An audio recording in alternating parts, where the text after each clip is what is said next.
Got some new parts in today. Got some front wheel bearings and some jets. I'm going to go ahead and try to put this 155 jet in my car. It probably won't be today, but I'm going to go ahead and put these wheel bearings in and show you guys how I do that.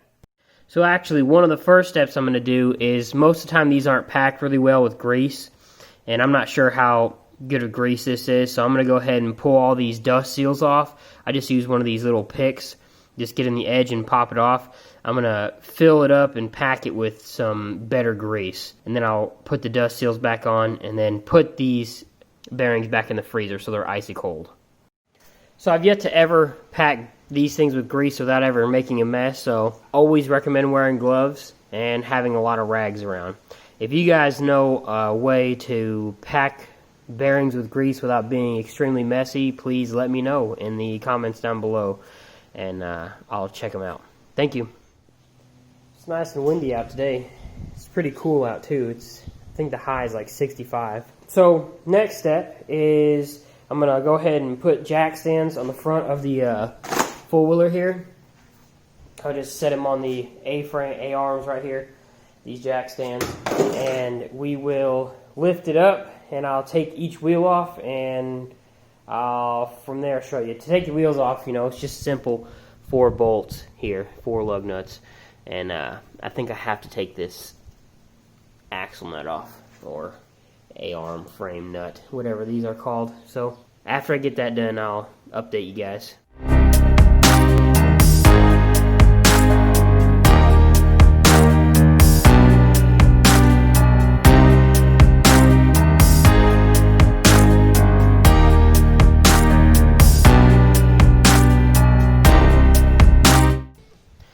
Okay, so got everything off. I also had to take off the brake calipers and the little brake cover there, the brake disc cover.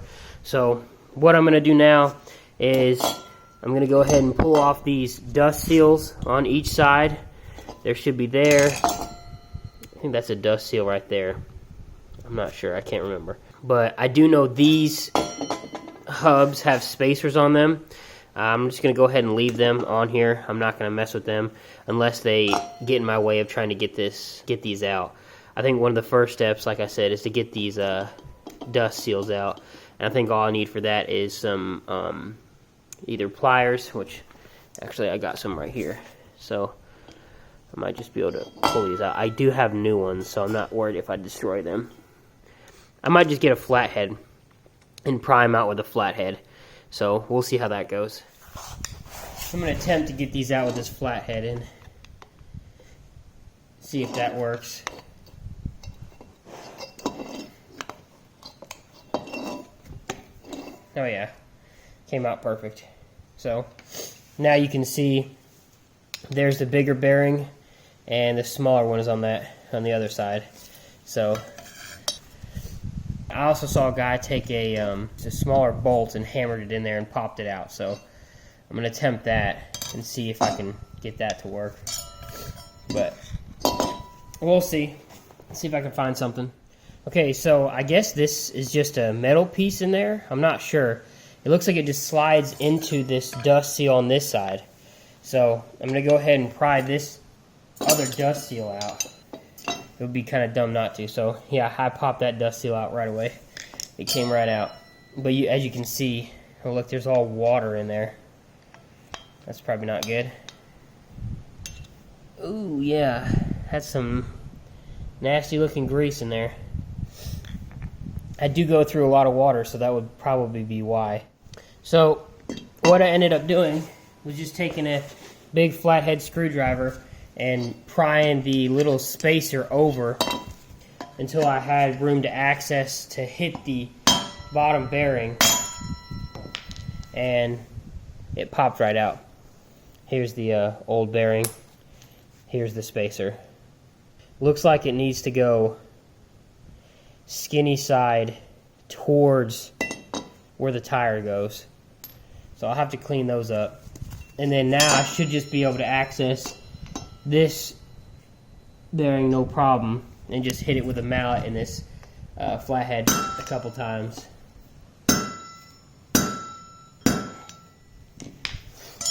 It might be coming out a little bit. But now's where I would get a socket instead of socket right in there. It might actually work a little better. Yeah, something like that. Set it on there. Just hammer that extension.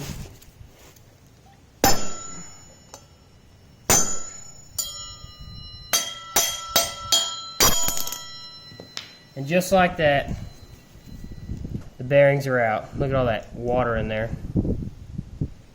So I think what I'm going to do now is I'm going to go ahead, probably going to go get some like brake cleaner, spray out all in there.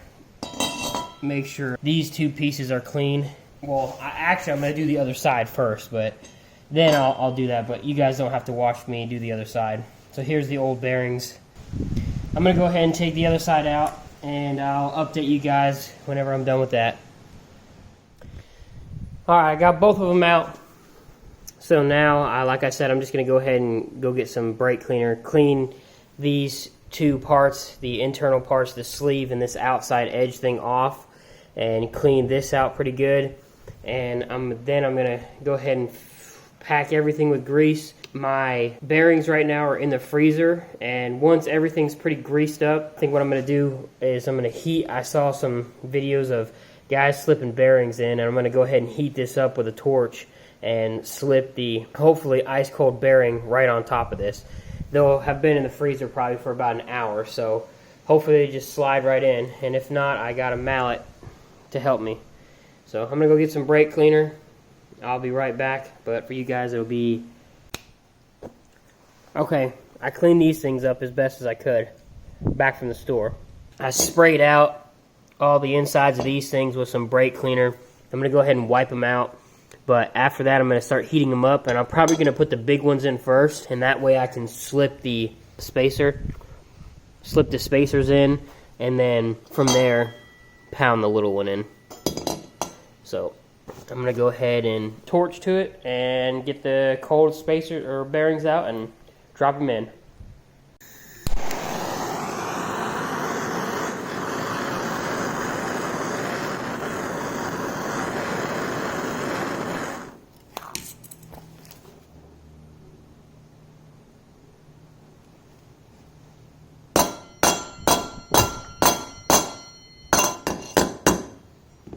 Okay, so it kind of went in. Wasn't that great, but now I gotta find a socket big enough to fit that. That one will work. And then I'm just gonna tap this in.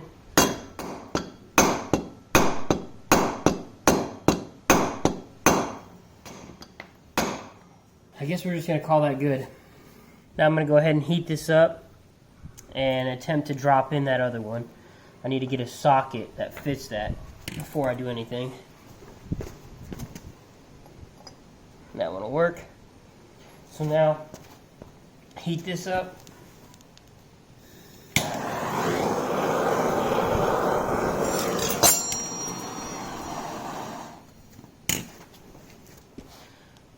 Drop it in. Hopefully it goes in real easy.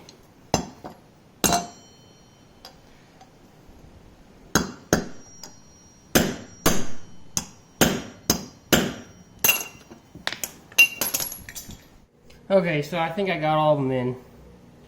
I don't know if they're in all the way, but it's as far as I can get it in. So what I'm going to do now is I'm going to coat the inside with grease. I'm going to put the new dust seals on, and I'm going to attempt to put them on. I think, hopefully, it doesn't matter which side they go on. I can't really remember. We'll find out. Okay, got everything all back in. I think the way it's supposed to go. I'm going to go ahead and stick it on the four-wheeler now, and we'll see what happens from here.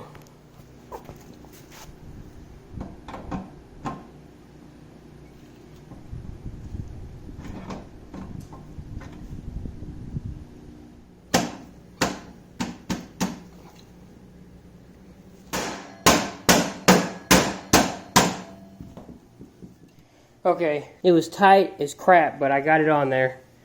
Not sure why it was so hard to get on. I don't know if that's normal or not, but I had to end up using my mallet to basically push it all the way on. I'm going to go ahead and get the lug nut on and put the wheel back on and make sure it spins freely. We'll see how that goes.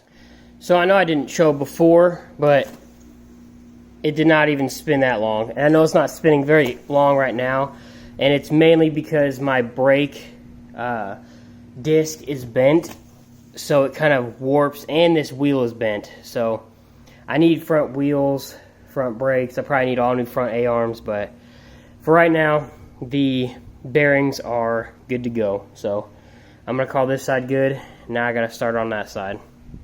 Okay, so I got that one in. Now I got to put the second one in. I'm going to go ahead and just do this off camera because I tried to show you guys on the last one. Hopefully the footage is good enough. And then I'm going to put everything back together. And from there, I'm going to go ahead and try to work on my carburetor, putting that jet in. I don't know if I'll get to it today or not, but we'll see.